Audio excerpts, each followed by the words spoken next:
Hallelujah. See, we have reason to sing. Hallelujah. We have reason to sing. Hallelujah. I know some of us think we're perfect. We're the only one that's perfect. But I've got to tell you something. You have a reason to sing.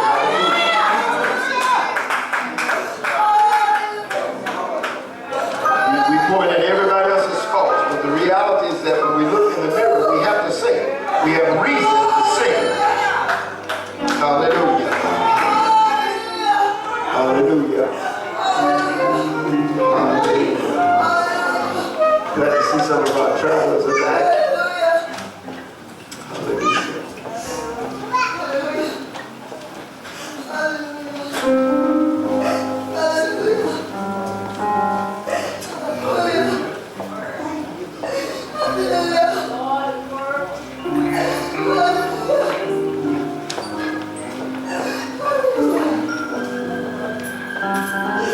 We thank God for being who He is. Let us bow. Our Father God, in the name of your Son, our Lord, our Savior, Jesus, our Christ, we thank you for waking us up this morning. For granting us another second. Granting us another breath. Another heartbeat. Thank you. Thank you for grace and mercy. Thank you for mercy and grace. Thank you for grace and thank you for mercy. If it wasn't for your mercy, we would be cast utterly down. If it wasn't for your grace, we would never be able to get up. Thank you for grace and mercy. I come before you this morning as an empty cup before a full fountain. Where our cups are not empty, Lord, tilt them over that they might be empty. Amen. That we might receive your word today.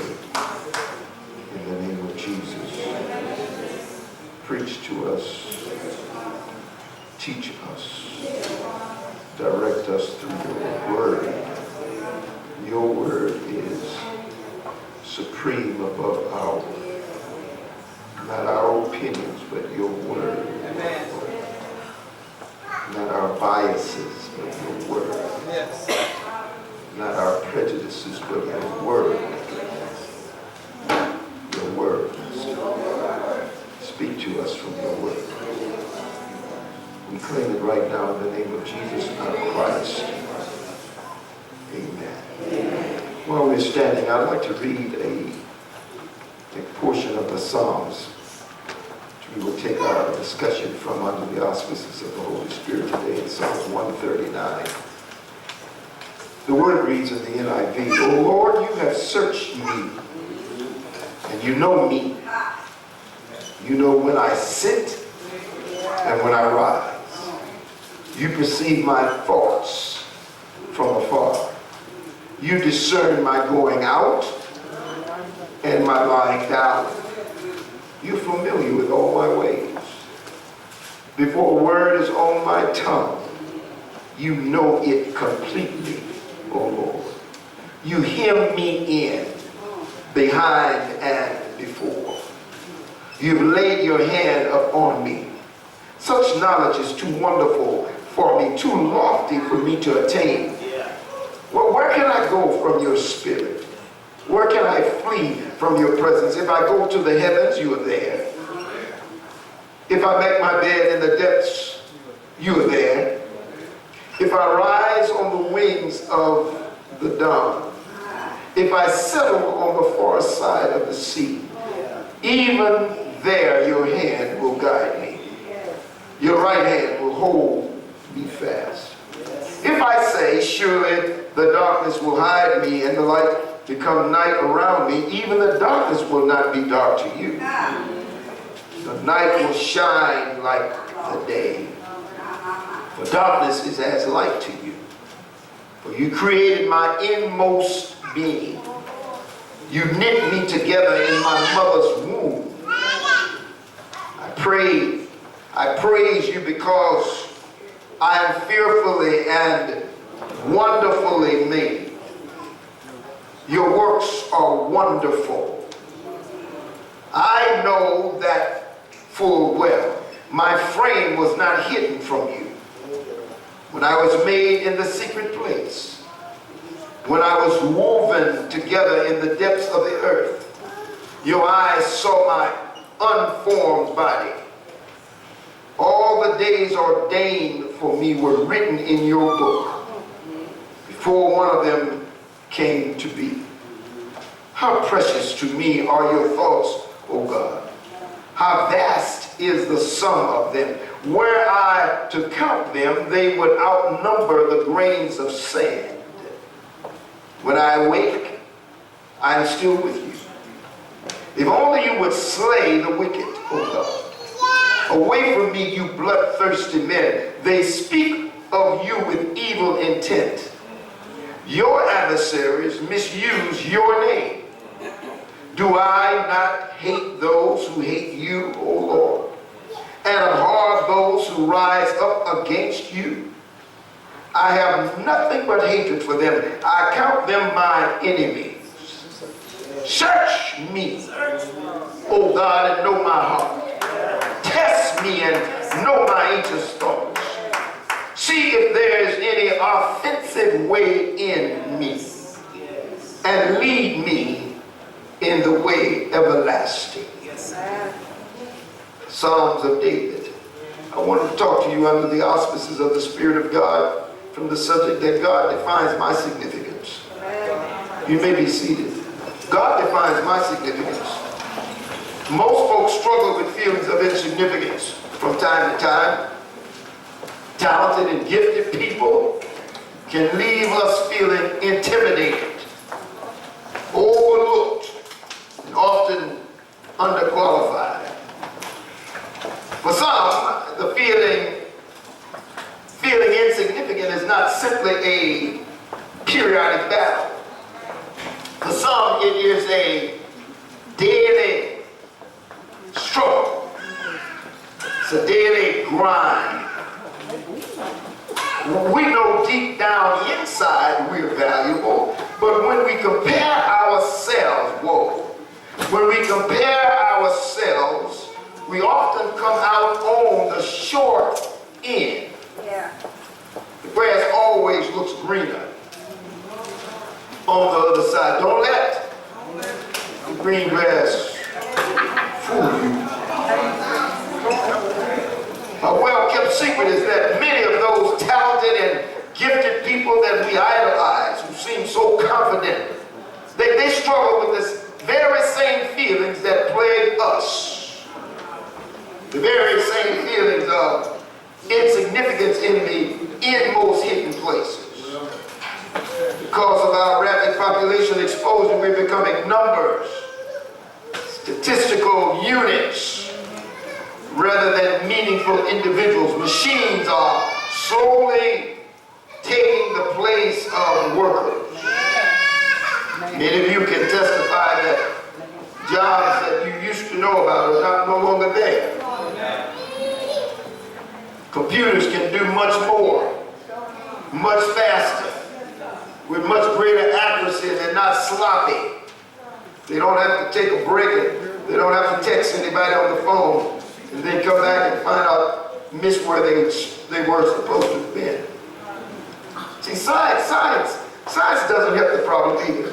I mean, our universe is viewed by the scientists as being vast. There was a time when we were coming up, we knew that there were 9 planets, there's 1 moon, 1 sun, and you can look up and you can see the Big Dipper, and you can see all those things, but not today. So vast is our universe that this Earth is insignificant, according to the science. As a matter of fact, it's just a speck of matter surrounded by galaxies measured by light years rather than miles. The immensity of all of this overwhelms a person. It overwhelms a person at times, and it forces us to ask the age-old question, who am I? And why am I here? Yeah. Where do I fit? What does it matter? And by the way, Lord, why are these things happening to me anyway? This can result in an inner tailspin. Sometimes it ends up in an alcohol bottle, sometimes it ends up in drugs, sometimes it ends up in whatever it ends up in, but it's a tailspin, one that increases rather than decreases. Matter of fact, as we get older and the awareness of our surroundings expands, things seem to go from bad to worse. At 6 years old, things look beautiful compared to when you were 16. And at 16, you thought that you were doing okay comparatively speaking until you get to be 26. And suddenly at 26, you go to looking back at 16 and 6, and you go to wonder, where did the good old days go? If you're wrestling with this very real and puzzling perplexity of identity crisis, here's a song that's tailor-made for you. And this Psalm's 139. Matter of fact, these lyrics, because this is a song, you know, all the Psalms that you read are really songs. If you're going to look for something to sing, you sing one of the Psalms. The lyrics describe the person who is standing alone, searching for answers regarding himself or herself, searching for answers about my world, the world I'm living in, and even my God. And it provides us with a calm certainty that there is a definite link between ourselves and our Lord. You say, well, I know that I'm saved, do you? God is personal, and God is involved, but when you've gotten so distracted because of your anger or your hatred, you lose sight of that, and pretty soon the enemy is able to take you in any direction he chooses. So David meditates on the omniscience of God in these first 6 verses. He meditates on the omnipresence of God in these verses 7 through 12, and then he meditates on the omnipotence of God in that 13 through 18 verses. And then, look, he applies these truths to the wicked. And he calls on God to kill them. Slay the wicked. Well, no, that's not Christian. Look, I didn't write the book. I'm just reporting to you what it said. Slay the wicked. I thought God was not violent. Who told you that? Slay the wicked. Then, Lord, he calls on the Lord to examine his heart. Because I may be speaking in anger, Lord. So please examine my heart. And then lead me in the right path. Because I admit that my emotions may have gotten in the way. So that very first question I suspect that this scripture deals with is, how well does God know me? Or the omniscience of the Lord. So that's what those first 6 verses address. Oh Lord, you have examined my heart, and you know everything about me. You know when I sit down or stand up. You know my thoughts when I'm far away. You see me when I travel and when I rest at home. You know everything I do. Everything. You look, verse 1 says, you know what I'm going to say even before I say it. You go before me, and then you follow me. You place your hand of blessing on my head. Such knowledge is too wonderful for me, too great for me to understand. It blows my mind. The Lord knew David, and he knew him penetratingly. All of those who belong to the Lord knows you. David said God's knowledge came as if he had searched every detail of his life, and so he knew him intimately. You can't hide anything from God. The Lord knew every move he made. Matter of fact, the two opposites of sitting and rising represents all his actions. So either I'm sitting or I'm rising. So everything in between is covered. By the way, this figure of speech is called a merism. God knew not only David's actions, but he also knew his motivations. So when you read that, he knows my thoughts. That means he knows what motivates us. And I gotta tell you something, that your motives, that which motivates you, determines that which you do, or your methods. Motives determine methods. Motives determines your mechanism. It determines how you do something, because you're already plotting what the outcome should be. Sometimes we try to look, really innocent. We play that little hypocritical modesty game. But God knows the heart. He knows your thoughts. He knows your motives. When you hear David talk about something that was far away, he wasn't talking about real estate. He's not talking about miles. He's talking about time. God knows everything because time to him is linear. He can see it all at one time. The daily activities of this psalmist were thoroughly familiar to the Lord. Your daily activities are thoroughly familiar to the Lord. The Lord, if he wanted to, and often he does do this, he can review for you in your mind all the stuff you did yesterday and the day before. Particularly when he's trying to remind you that you're not as holy as you claim to be. This gets messed up here. Can you hear me? The Lord knew every move he made. So the Lord knew every thought he had. His sitting down and his rising. God knew not only David's actions, but he knew his character, he knew his integrity. The daily activities of the psalmist were thoroughly investigated, if you will, by God's Spirit.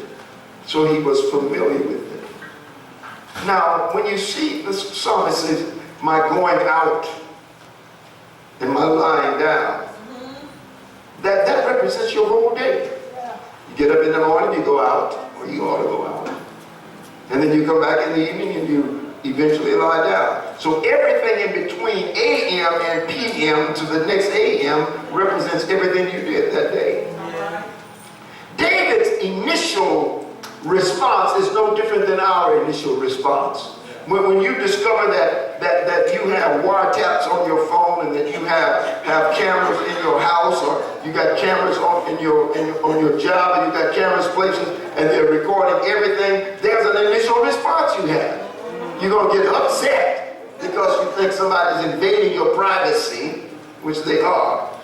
And then you're going to be staggered because you suddenly realize that they saw everything. Wow. Everything. Well, David's initial response to this staggering knowledge was that he was troubled, as we are sometimes troubled. And I got to tell you something. Just like many who respond to the fact of God's omniscience, he thought it was confining him. He knows too much about me. He knows me too well. He felt like God had besieged him and cupped his hand over him so that he couldn't move freely. Now think about that.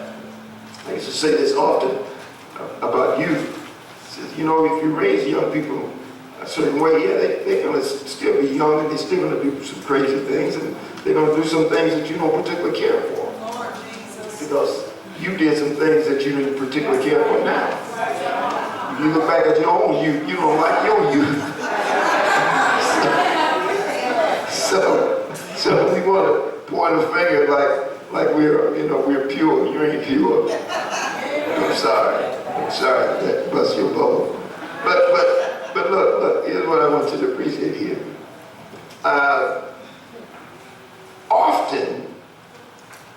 we see a situation only through our own lenses.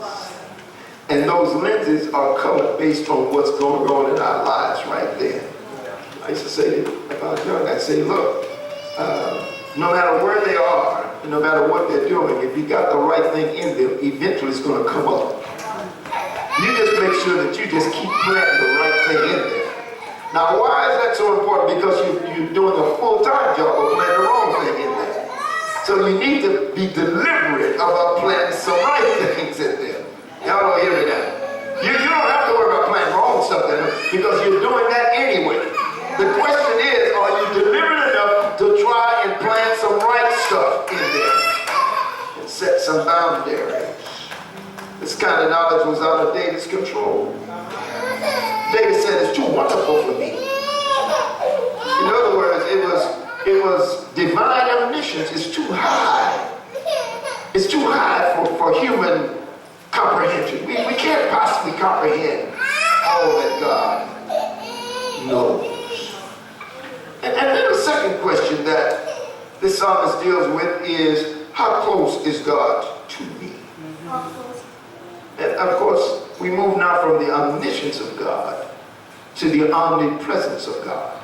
I hope y'all get this. In that 7th verse of that 139 that we just read, through verse number 12, we get a clear picture here. The thought of such confining knowledge may have prompted David's desire to run away, escape. I'm leaving home. I'm leaving home. I'm grown. I got to get somewhere where I can be free to do what I want to do. You know, and I think, look, I believe that all of us have had some thoughts that way as adults when we were just getting ready to launch. But it's a rude awakening when you got to buy your own red beans and rice. It's a rude awakening, partner. When you got to get your own grits, it's a rude awakening there. And I don't mean just get one plate of grits. I mean when you're going to get plate after plate after plate. Oh yeah, and get the plates too. So this may have prompted David's desire to run. And I think that this is indicated in this verse 7 by 2 rhetorical questions. He says, there's absolutely no place where I can escape from the presence of the Lord. Hypothetical examples of where David might try to escape are given in this text. Matter of fact, he first asserted that the Lord is present in the heavens above. And then he asserts that the Lord is present in the depths below. So these opposites signify that all the areas in between, from the heavens on high to the depths below, the Lord is present. That includes in the pool hall. The Lord is present. In other halls, the Lord is present. You know what? If we could fly, as David said, if I could fly at the speed of light, you know, that's the wings of the dawn. Many people say, well, fly on the wings of the dove. That's not what it says. It says the wings of the dawn. What it means is that if I could fly at the speed of light. Now today, man has mastered flying at the speed of light. Right now. Yeah. And what I'm saying is that we've mastered it in theory. We don't have anybody that has gone faster than light that we know about. But the E equals mc squared, the Einstein theory, shows that it is technically possible. So David was actually ahead of his day in talking about if I could fly at the speed of light. And look, he mentioned it from the east across the sky to the west. In other words, from one side of the Mediterranean Sea to the other side of the Mediterranean Sea. Now, today we would say from New York to LA, or from Boston to Oakland, at the speed of light. Well, I got some news for you. According to this text, you cannot escape from the Lord. That's what the word says. God's presence then began to take on a new meaning for David. As if the light were dawning on him. He's beginning to open his eyes. And many of us, we're not at that point yet where we can see clearly because there's too much still painting our lenses. But if you just be persistent, God is not changing. He does not change. So eventually you will get to a point where the light will start to come on and you get a clear picture. So David stated, he says, the hand of the Lord would lead and comfort me. The darkness might bruise me. Now that probably refers to the oppressive nature of darkness. The darkness might bruise David. The darkness might cause him to be crushed or bruised. But David could not be concealed from God. Even in the darkness, David knew that God could see him. It could be pitch black, yet God could see him and knew every hair on his head. I hope y'all hear this. For darkness and light are the same to God. Because of his omniscience. He knows everything, so there is no darkness in him, because darkness reflects ignorance. It says something I don't know, and God has no darkness because he knows everything. Because of his omnipresence, there's nothing that blocks him. We could right now stop and go to confessing our anger, because we suddenly realize that God knows the intents of our hearts. He knows our revenge nature. He knows our vengeful nature. He knows those things that causes us to want to do and say things that don't reflect his holiness. I know I have to go before the Lord, particularly if I'm watching some particular piece and it goes ashore, the lynchings and the strange fruit and all that. I get really, really, really upset. Like really upset. And so before the Lord, I'm going to calling out to God. Lord, you got to deliver me in this area, because I'm ready to take the AR and go and do some AR. I'm just saying, you can say, well, we're going to quote me. But David, and this is a good news, so make sure you quote this too. David was in a position where he called out to God that God will remove those things from him. Can y'all hear me? Remove that. Since you know it's in me, I need you to remove it. And of course, God heard him and answered him. Which takes us to another question that this psalm is dealing with, and that is, how carefully has God made me? I mean, we move from his omniscience to his omnipotence, to his omnipresence to his omnipotence. The thought that darkness cannot conceal anyone from the Lord brought to David's mind a meditation in verses 13 through 18, which we read earlier. God knew all about David. God knew all about him when he created him in his mother's womb. So when people are going to say, well, a fetus is not a person. No, God thinks it's a person. Look, matter of fact, God had already given him a name in his mother's womb. That long before his parents' name. So God knew him when he was created in his mother's womb. And since God can create a person, he certainly knows that person intimately. Because the one who creates a thing knows that thing inside and out.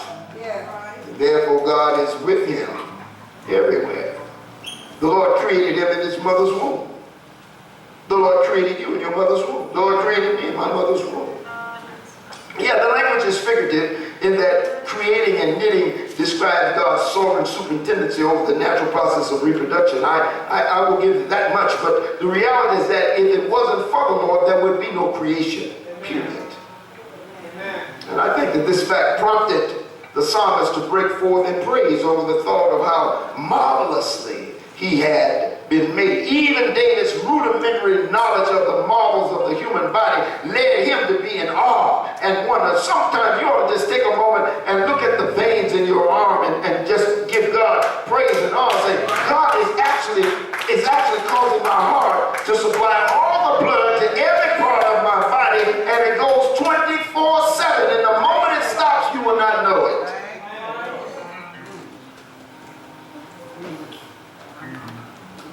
So it goes to praise God. That look what he did know. The fact that he could wiggle his fingers. The fact that you can wiggle your toe. The fact that you hear him right now. That's a wonder.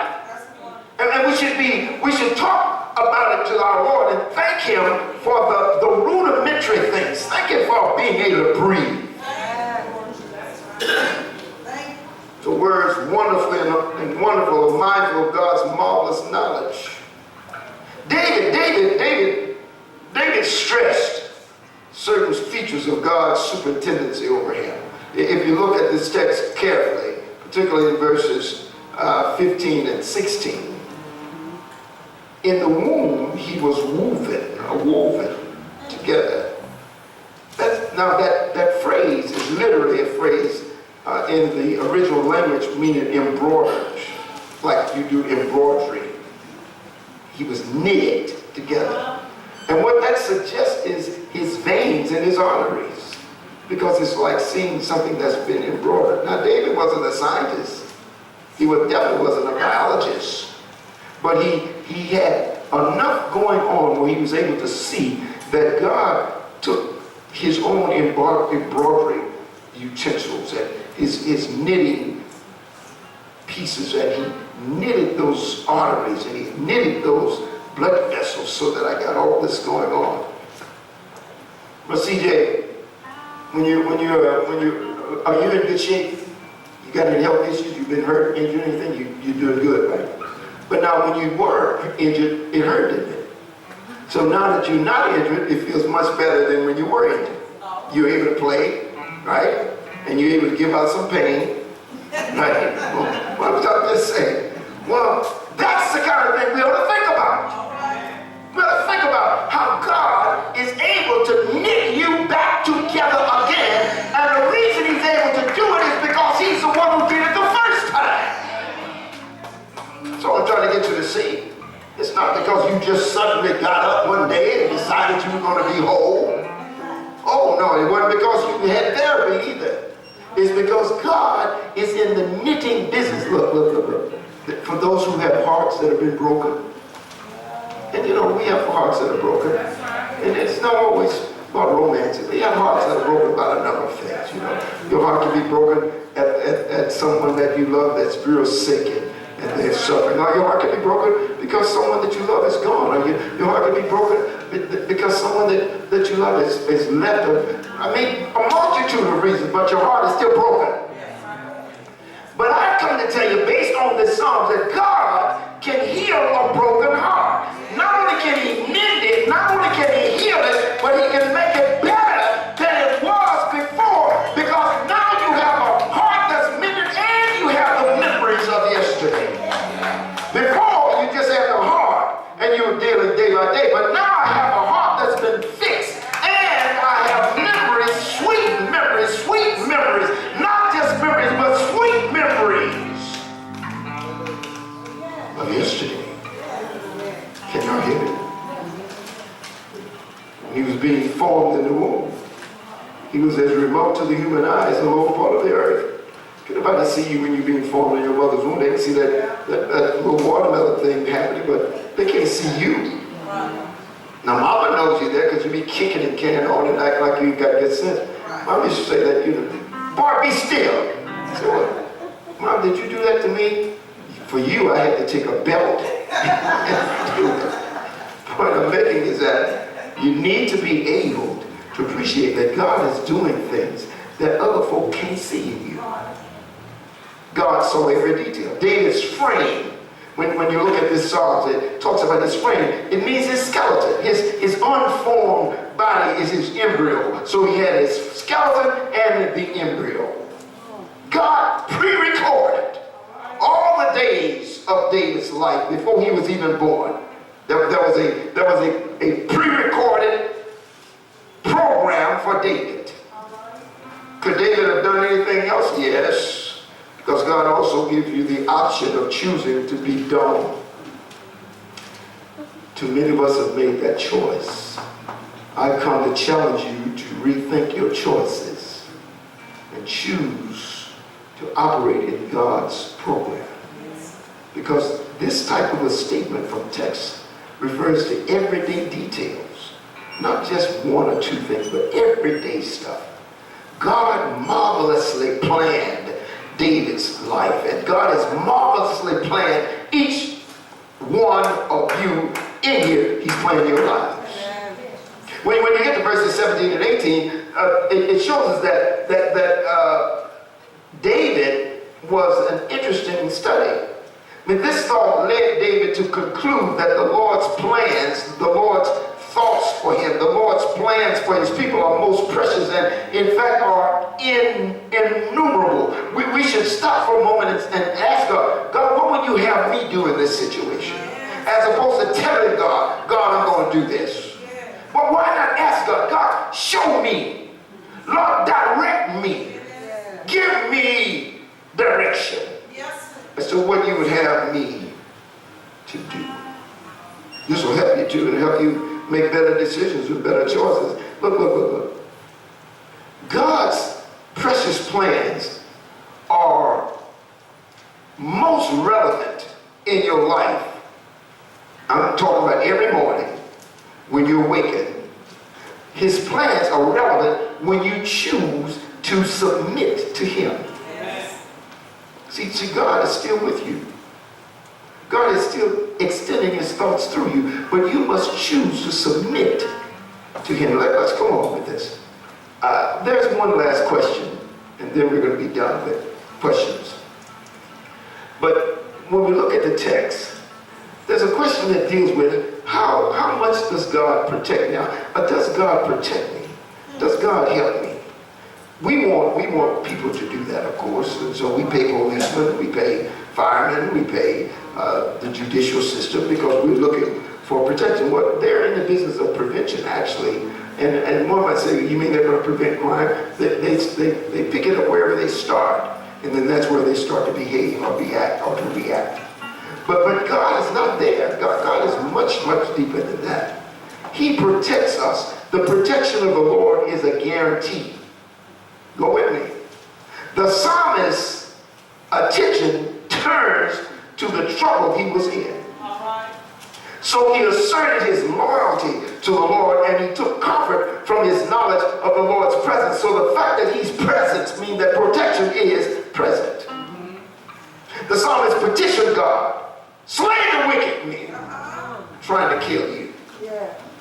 These enemies apparently were taking the name of the Lord in vain. And so anybody who's an enemy to God is an enemy to David and ought to be your enemy too. Not to the point where you want them killed. But they were taking the name of the Lord and using it for evil purpose. And because they were God's enemies, David affirmed that they were his enemies also, and that he would have nothing to do with them. Do what? He would have nothing to do with them. Do what? He would have nothing to do with them. Our problem is that we want to run with dogs and think we're not going to become dogs. I'm sorry. You run with dogs, partner, you will eventually start to bark. That's just the way it is. And you won't even know it. You'll think you're doing what you really do. No, you become a dog. I didn't set out to be a dog. Nope, you set out to run with dogs. When you run with them, then you will become what they are. They were God's enemies. David said, I'm not running with them. Period.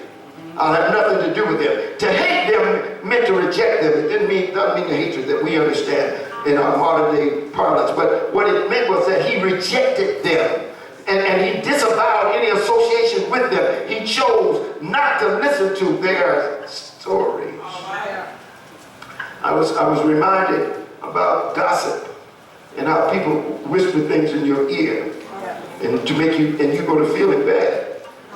Before you react, you ought to wonder, I wonder why did he tell me that? I wonder what was his purpose in saying that to me? What was her purpose in telling me that?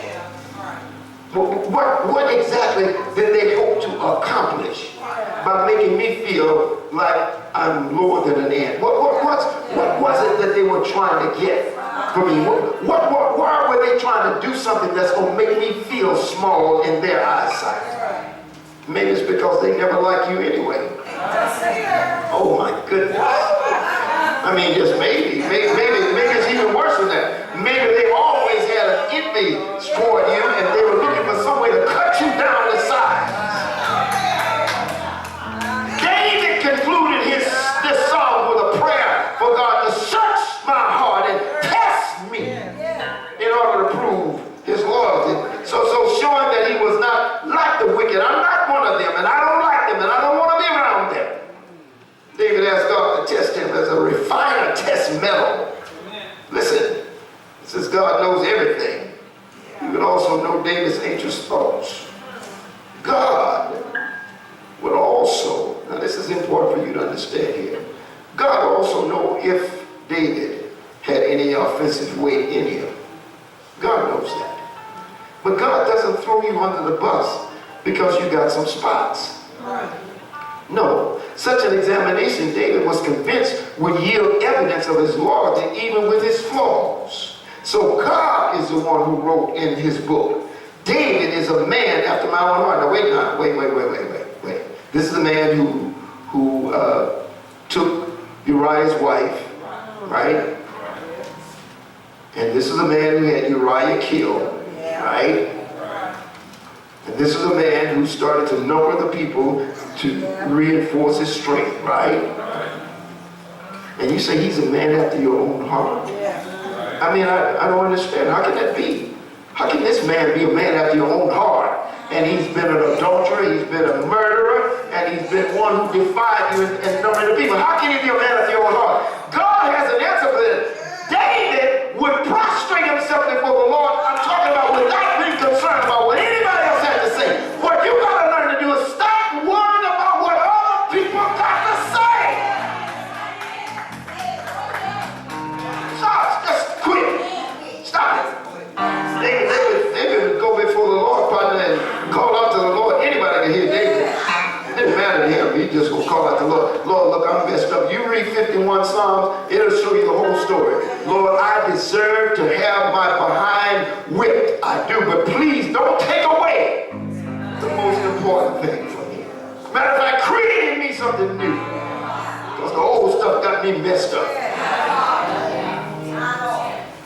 The Lord in his leading would then provide for David. He would protect David and he would preserve David. As a matter of fact, he would provide for you and he will protect you and he will preserve you, your life as you follow him. But you got to follow him. Don't expect to be in Bastrop. And the Lord wanted you to be in, well, I don't know if the Lord wanted anybody to be in Austin, but well, let's just say he wanted you to be in Austin. Let's just say that. Because we here, so it must be the Lord's plan for us to be here.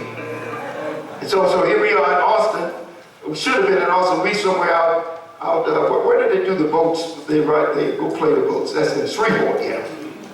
Or Houston, go down to Galveston. Hello. Well, yeah. Wherever there's places are, you go get with that little money away. And God is looking for you to be working here. He knows where you are, but this is where you're supposed to be. So your blessing is right here. You over there, your blessing is here. You wonder why the Lord ain't blessing me. This machine ain't produced nothing but zero. I haven't won anything. Why, Lord, your blessing is here. You left where your blessing was.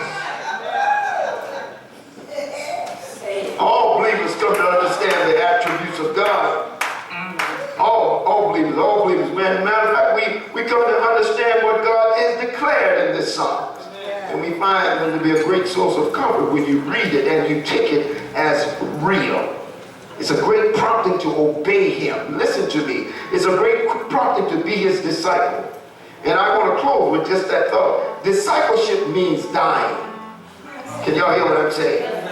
Oh my goodness. In AD 44, King Herod Agrippa ordered James the Greater to be killed with the sword. He was the first of the apostles to be martyred. He was a disciple. He died. Reportedly, Luke was hanged from an olive tree in Greece. He was a disciple. He died. Doubting Thomas was burned in India. He was a disciple. He died. Philip was crucified and preached, and he was, matter of fact, he was crucified and preached from the cross with his dying breath. Here he has been crucified and was preaching. He was a disciple. Yes, sir. And he died. Matthew was stabbed in the back in Ethiopia. He was a disciple. Yes. And he died. Yes. Bartholomew was flogged to death in Armenia. He was a disciple. Yes. And he died. James the just was thrown off the southeast pinnacle of the temple in Jerusalem, then clubbed to death by a mob. He was a disciple. And he died. Simon the Zealot was crucified by the governor of Syria in AD 74. He was a disciple. And he died. Judas Thaddeus was beaten to death with sticks in Mesopotamia. And they beat him to the point where he was like flesh that was just churned up. He was a disciple. And he died. Matthias came on after they missed one. Yes. He came on to replace Judas Iscariot. Yes. History shows that he was stoned and then beheaded. He was decapitated. He was a disciple and he died. Peter was crucified upside down at his own request. He was a disciple and he died. When John, the beloved disciple, survived being put in a cauldron of boiling water, the emperor Diocletian exiled him to the island of Patmos, and that's where he eventually died because he was no longer counted alive according to the king. He was a disciple, and he died. Pastor, you saying that this is what should happen to us? Well, you probably not be called to die physically for Christ. But to be his disciple, you must die to yourself. Please hear me. You stop being such a self-centered jerk where everything got to be about you. And when things don't go the way you thought they should go in your nursery rhyme or in your fantasy or in your Disney world, then you're going to try to find fault with everybody. You your problem. Can you hear what I'm saying? You are called to die to yourself. Jesus said, if anyone would come after me, he must deny himself, herself, and take up his cross daily and follow me. That's what the word of God says. Matter of fact, in Luke 9:23 and 24, goes on in the second part of the verse, says, for whoever wants to save his life will lose it. But whoever loses his life for me will save it. If you want to be clear about your significance, you must be willing to lose yourself in the cause of Christ.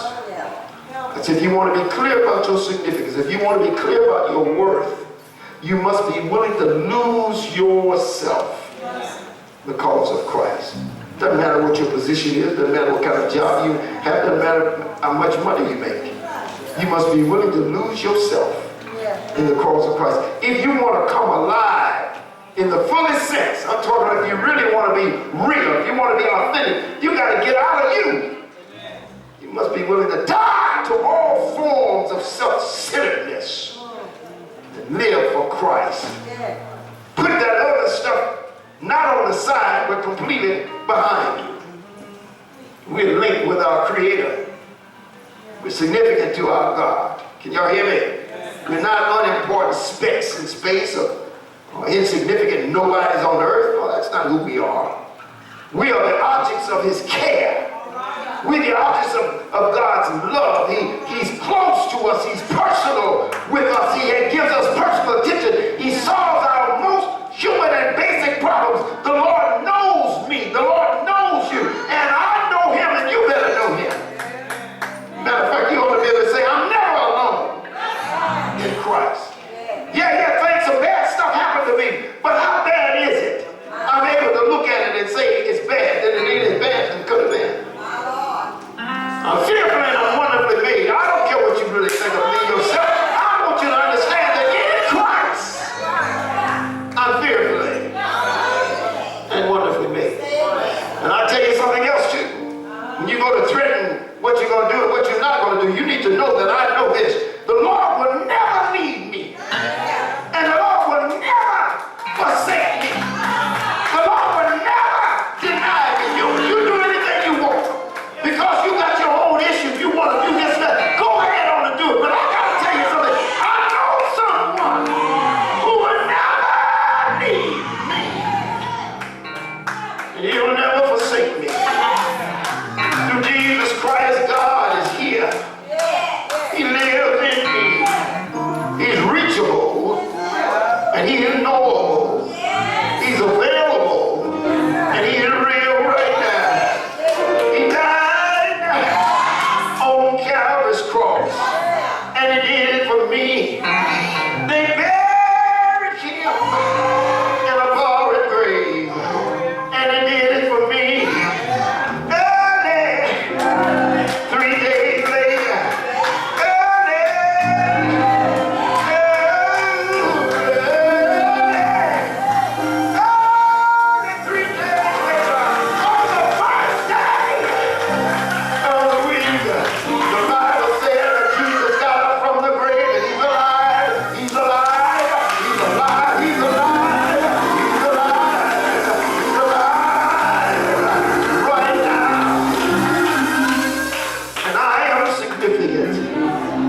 Because of what Jesus has already done.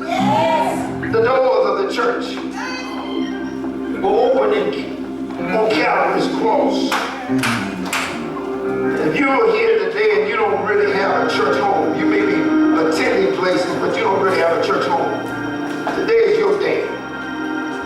And I invite you to come, or I invite you to at least raise your hand. And I'll send someone to you. They're ready now to come and have words with you that will help you cross over if you're here today.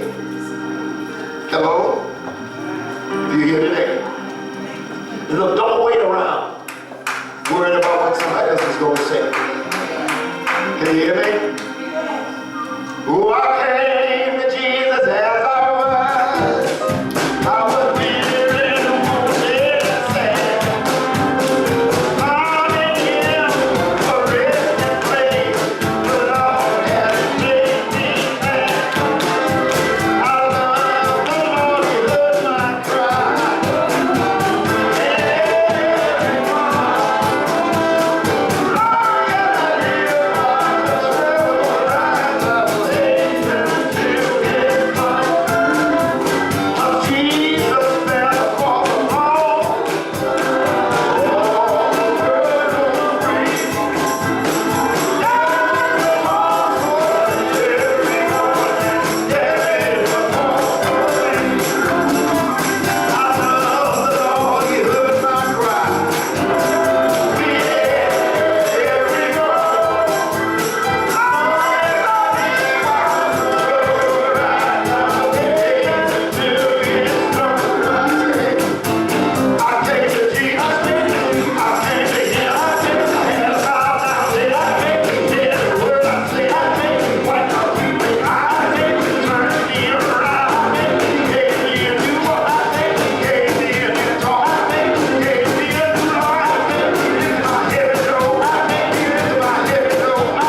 phase of this service in closing up, I wanted you to at least enter into the praise. When David said that I'm fearfully and wonderfully made, I want you to enter into that praise and understand what that means, that you are able to come to the Lord as you were.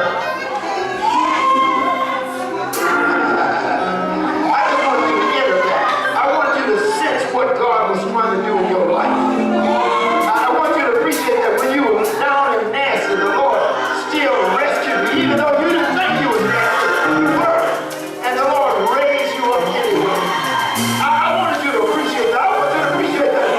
When you were doing your own thing, and the Lord could have taken you out, the Lord still kept you. The Lord still blessed you. The Lord still rescued you. The Lord still brought you. The Lord still raised you up. I just wanted you to understand what that meant. That's all I was trying to do. I just wanted you to appreciate how important it is to know that you came to Jesus as you were. You couldn't get ready. You needed his blood to make you ready. If I've got 2 or 3 people in the building that understand what I'm saying, I want them to lift their hands and say, "Yeah, Lord."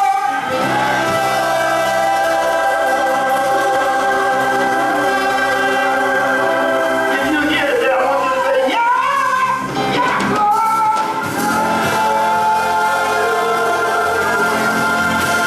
I mean, if you're not ashamed, if you're not worried about what somebody else is going to say, I just want you to get real with the Lord. Lift your hands and say, "Yeah, yeah, Lord."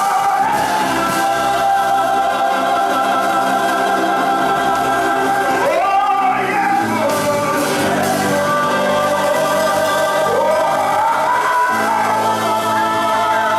Lord.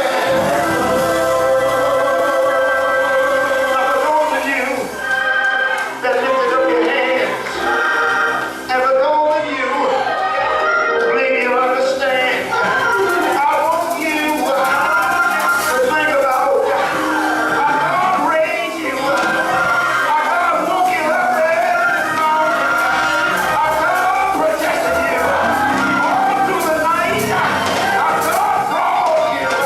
You came to see, you did not see. I want you to join me. Thank you, Lord.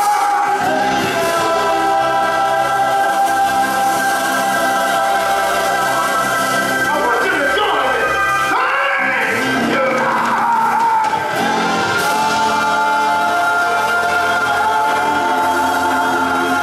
Thank you, Lord.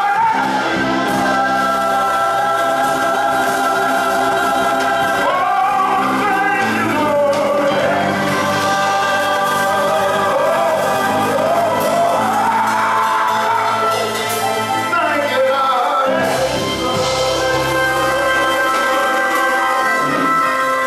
So while you're meditating, don't stop praising Him. Keep on thanking Him. Thank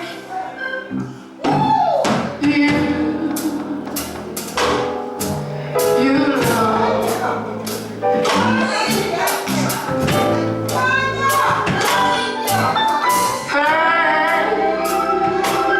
Lord, I do. Thank you, Lord.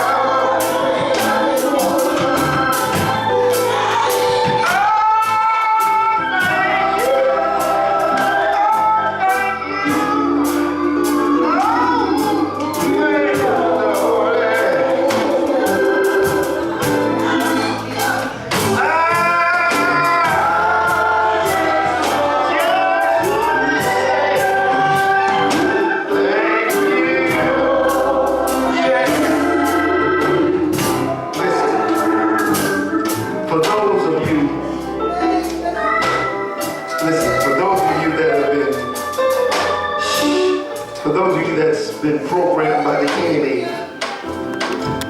and you believe that God is going to be impressed with you, even though you said don't take all of that, and you wondered why some of us can't keep our peace. When I think about how far God brought me from, I have to shout.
Make up your mind now to forgive anybody who's done anything against you. Because God says as you forgive, you are forgiven. And I want everybody